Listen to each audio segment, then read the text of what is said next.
نبی اکرم صلی اللہ علیہ وسلم نے فرمایا کہ انہا ستاتی علی الناس سنون خداع، کہ لوگوں کے اوپر کچھ سال آئیں گے جو دھوکے کے سال ہوں گے. دھوکہ ہے، دھوکے کا دور آئے گا. سنون خداع.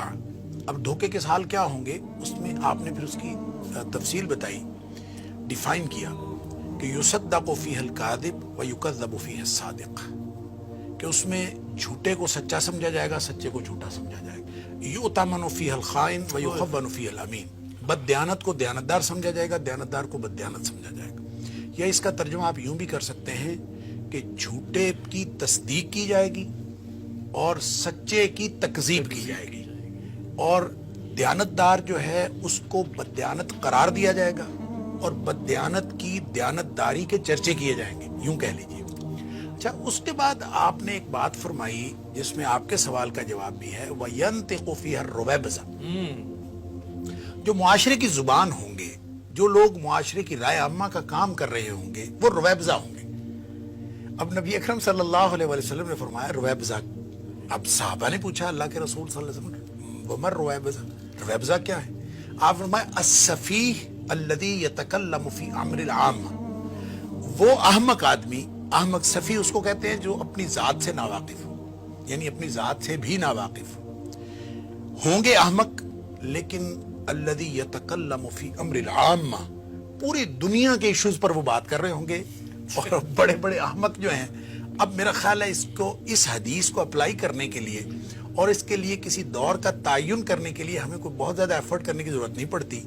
آپ دیکھ لیں ارد گرد ہمارے یہی ہو رہا ہے، ایک اینکر بیٹھتا ہے اور پوری دنیا کے سارے موضوعات کا وہ اپنے آپ کو ماہر گردانتا ہے، اور پوری رائے عامہ کو ہموار کرنے کا کام وہی کر رہا ہے، اور خود اپنی ذات اس کی کیا ہے اور اس کا اپنا ایکسپرٹیز کیا ہے اس کو کوئی نہیں دیکھتا.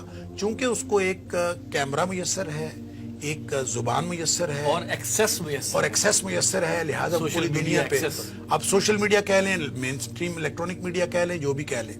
اب ہم اس دور میں ہیں، اور اسی کو آپ نے ایک دوسری حدیث میں یفتح القول ویخزن العمل فرمایا.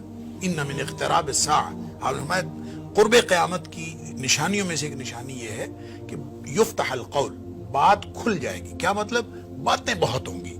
ہر بندہ جو ہے وہ جس سے مرضی تقریر کروا لو، جس سے مرضی گفتگو کروا لو، ٹاک شو کروا لو، جتنی مرضی باتیں کرنے والے بہت ہوں گے. اب اس میں موٹیویشنل سپیکرز کو بھی لے لیں، اس میں آپ یہ جو جتنے ٹاک شوز ہیں ان کو بھی لے لیں. ہر شخص جو بولنا چاہتا ہے، کچھ بتانا چاہتا ہے، اور ہر شخص دوسرے کو کوئی نہ کوئی چیز کنوے کرنا چاہتا ہے، لیکن عملاً ویخزن العمل، عمل سکڑ کے رہ گیا اور وہ اس کو لپیٹ لیا گیا. اب یہ ہے وہ دور جس کو آپ دجالی دور کہہ لیں، اس کو آپ فتنے کا دور کہہ لیں، اس کو آپ دھوکے کا دور کہہ لیں. اسی حدیث میں یہ جو یفتح القول والی ہے، اس میں آپ نے فرمایا کہ اس میں جو نظام تعلیم ہوگا، اب نظام تعلیم چونکہ بہت بڑا انڈیکیٹر ہوتا ہے، اور وہ رائے عامہ کو ہموار کرنے کے لیے بھی اور نسلوں کو سنوارنے کے لیے، لہٰذا آپ نے فرمایا اس قوم میں جو پڑھا جا رہا ہوگا والمسنات ہوگی، اور لیس فیہم احد ینکرھا. یہ ہے وہ آپ کے سوال کا جواب، کہ ان میں سے کوئی ایک بھی ایسا آدمی نہیں ہوگا جو اس کو برائی کہے کہ یہ کیا کر رہے ہو. یعنی کوئی، جیسے کہتے ہیں الیس منکم رجل رشید، تم میں سے کوئی ایک ایسا آدمی نہیں ہے جو اٹھ کے یہی کہہ دے کہ یہ کیا کر رہے ہو، تو یہ کیا پڑھ رہے ہو، کیا کچھ کر رہے ہو. تو صحابہ نے پوچھا کہ مسنات کیا ہے، کیا پڑھا جا رہا ہوگا اس دور میں؟ تو آپ نے فرمایا التی کتبت سوا کتاب اللہ. اللہ اکبر. یعنی وہ جو الہامی رہنمائی تھی، اس کے علاوہ کہیں اور سے رہنمائی لے کے جو کچھ لکھا اور پڑھا جا رہا ہے وہ سارا المسنات ہے. لہٰذا آپ دیکھیں، آپ نظریات کہاں سے لے رہے ہیں، آپ انسپریشن کہاں سے لے رہے ہیں، نظام تعلیم کہاں سے لے رہے ہیں، نصاب تعلیم کہاں سے لے رہے ہیں، کون سی چیزیں لوگوں کو پڑھا کر آپ یہ سمجھ رہے ہیں کہ آپ قوم کی تعمیر کر رہے ہیں. یہ تعمیر نہیں کر رہے، اصل میں ہم تخریب کر رہے ہیں. اور امت کی تعمیر کا وہ جو خواب ہے وہ کم از کم اس مسنات کے ذریعے سے تو نہیں ہو سکتا جب تک ہم اس کو الہامی رہنمائی سے نہیں جوڑیں گے. مسنات کو ہم یہ بھی سمجھ سکتے ہیں کہ گویا ہر علم جو بھی ہے، چاہے وہ سائنس بھی ہو، چاہے وہ میتھمیٹکس بھی، واٹ ایور، وہ اس کو ہم مسنات کہیں گے، کیونکہ اس میں تو میتھمیٹکس میں ہم کیا قرآن مجید کے سوا اس کو سمجھیں گے. سر، کوئی علم ایسا نہیں ہے جو اس کائنات کا علم نہیں ہے. جب وہ اس کائنات کا علم ہے تو کائنات کا ایک خالق ہے، لہٰذا کوئی علم دنیا کائنات کا ایسا نہیں ہے جو خالق کی رہنمائی کے بغیر ہو.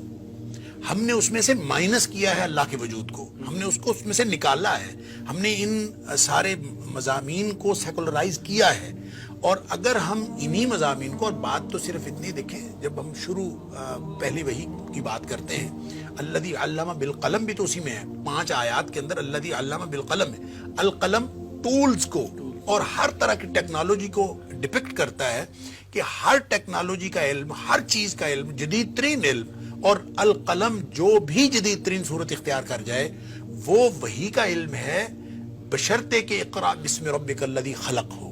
اگر وہ رب کے نام پر پڑھا جا رہا ہوگا, اگر اس میں خالق کی موجودگی کا پتہ ملے گا, تو ہر وہ علم, چاہے وہ جدید ترین سائنس کا علم ہو, اس کی اگر اس کے اندر خالقیت کو آپ نے مائنس نہیں کیا اور اللہ کے تصور کو مائنس نہیں کیا, لہٰذا آپ ان کو المسنات اس طرح سے نہیں کہہ سکتے. جب آپ مقصدیت کے اعتبار سے علوم اس طرح سے پڑھ رہے ہوں, تو جو کتاب و سنت کا علم ہے, جو عین علم حقیقی ہے, اس کو بھی آپ المسنات کہہ سکتے ہیں جب وہ مقصدیت سے خالی, مقصدیت سے خالی ہو. اچھا, اصل معاملہ مقصدیت کا ہے. مقصدیت ایک خواہش نفس کی مقصدیت ہے, اور ایک اللہ کی رضا, اور ایک اللہ کی رضا کی مقصدیت. ان دونوں کا مقابلہ ہے. وَلَئِنِ اتَّبَعْتَ أَهْوَاءَهُمْ بَعْدَ الَّذِي جَاءَكَ مِنَ الْعِلْمِ, یہ ہے اس کا مقابلہ. ٹیکنالوجیکل ریولیوشن جو ہوا, صنعتی انقلاب, انڈسٹریل ریولیوشن جو ہوا, یا جو بھی یہ سارا کا سارا, یا اس وقت آپ پورا مغرب کا نظام کہہ لیں, یا اس وقت جو جدید سائنس کا پورا نظام ہے, وہ دراصل خواہش نفس کی تکمیل کے لیے وجود پذیر ہوا ہے.